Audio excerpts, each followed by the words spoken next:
ఇప్పుడే అందిన వార్త. పూర్తయిన క్యాబినెట్ మీటింగ్ ఉద్యోగ పెన్షనర్లకు భారీ షాక్.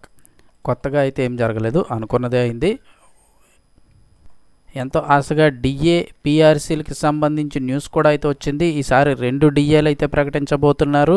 ఖచ్చితంగా డిఏ అయితే కనుక ప్రకటిస్తారు. 2 డిఏలు అయితే విడుదల చేయడానికి డేట్స్ ప్రకటిస్తారు. అదేవిధంగా పిఆర్సీఐఆర్పై కూడా చర్చిస్తారు క్యాబినెట్ మీటింగ్లో అని అయితే చాలా న్యూస్లు అయితే వచ్చాయి. అయితే కొత్తగా ఏమి జరగలేదు. గత 3-4 క్యాబినెట్ మీటింగ్లో ఏం జరిగిందో సేమ్ ఇప్పుడు కూడా అదే రిపీట్ అయింది. ఉద్యోగ పెన్షన్లకు భారీ షాక్. ఏమాత్రం ఈ డిఏ పిఆర్సీకి సంబంధించి ఎటువంటి మాటలు అయితే రాలేదు. అయితే కొన్ని నిర్ణయాలు తీసుకున్నారు. అవి ఏంటనేది అయితే కనుక ఒకసారి తెలుసుకుందాము. ఈరోజు జనవరి 2న క్యాబినెట్ నిర్ణయాలు ఏంటంటే, పిఠాపురం ఏరియా డెవలప్మెంట్ అథారిటీలో కొత్తగా 19 పోస్టుల ఏర్పాటుకు మంత్రివర్గం ఆమోదం తెలిపింది. క్యాబినెట్ ఎంపీ ఎంఆర్డీఏ చట్టం ప్రకారం 2016లో ప్రకారం భవనాల లేఅవుట్లు అనుమతులను మున్సిపాలిటీకి అప్పగిస్తూ సవరణ ప్రతిపాదనకు ఆమోదం తెలిపింది. ఇక అలాగే పిఠాపురం ఏరియా డెవలప్మెంట్ అథారిటీలో కొత్తగా 19 పోస్టులకు మంత్రివర్గం ఆమోదం తెలిపింది. తిరుపతి ఈఎస్ఐ ఆసుపత్రి పడకలను 100కు పెంచుతున్నట్టు క్యాబినెట్ ఆమోదం తెలిపింది. ఇక అలాగే రామాయపట్నంలో బీపీసీఎల్ రిఫైనరీ, కాకినాడలో గ్రీన్ అమ్మోనియా ప్లాంట్ ఏర్పాటుపై కూడా క్యాబినెట్ మీటింగ్లో చర్చించారు. అలాగే చిత్తూరు జిల్లాలో హోంశాఖ ఐఆర్ బెటాలియన్కి ఏర్పాటుకు కేటాయించనున్న స్థలంపై కూడా క్యాబినెట్లో చర్చ జరిగింది. అలాగే నంద్యాల వైఎస్ఆర్, కర్నూలు జిల్లాల్లో పవన సౌర విద్యుత్ ప్లాంట్ ఏర్పాటుకు కూడా క్యాబినెట్ ఆమోదం తెలిపింది.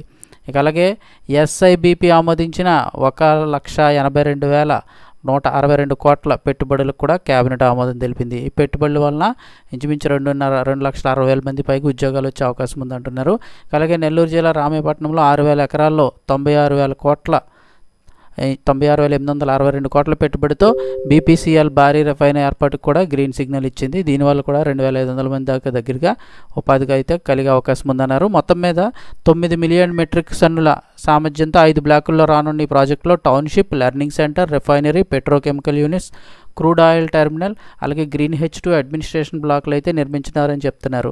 ఇక అలాగే విశాఖపట్నంలోని మిలీనియం టవర్స్లో 2 లక్షల పైగా చదరపు అడుగుల విస్తీర్ణంలో టీసీఎస్ 80 కోట్ల పెట్టుబడులకు ఆమోదం తెలిపింది. దీంతో 2,000 మందికి ఉద్యోగాలు రానున్నాయంటున్నారు. అలాగే శ్రీ సత్యసాయి జిల్లా Gudipalli Azad mobility India limited సంస్థ ఎలక్ట్రికల్ 3-వీలర్ ట్రక్కులు, బస్సులు, బ్యాటరీ ప్యాకుల కోసం ఈ సంస్థ 1,000 కోట్ల పైగా పెట్టుబడికి కూడా క్యాబినెట్ ఓకే చెప్పింది. దీని ద్వారా 2,500 మందిగా 2,381 మందిని ఇచ్చారు. వాళ్ళకు కూడా ఉపాధి కలిగే అవకాశం ఉందంటున్నారు. అలాగే అనకాపల్లి జిల్లా రాంబిల్లిలో 106 ఎకరాల్లో Balaji action build well private limited సంస్థ 1,000 కోట్లు, ఇంచుమించు 1,174 కోట్ల పెట్టుబడికి గ్రీన్ సిగ్నల్ అయితే ఇచ్చింది. కొత్తగా 5 సంస్థలు క్లీన్ ఎనర్జీలో 83,000 కోట్ల పెట్టుబడులకు కూడా గ్రీన్ సిగ్నల్ ఇచ్చింది.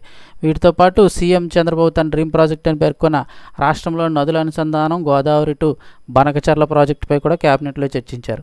సో ఇవి నిర్ణయాలు. అయితే ఉద్యోగ పెన్షనర్లకు సంబంధించి డిఏ, ఐఆర్, పిఆర్కి సంబంధించి ఎటువంటి చర్చలు అయితే జరగలేదు.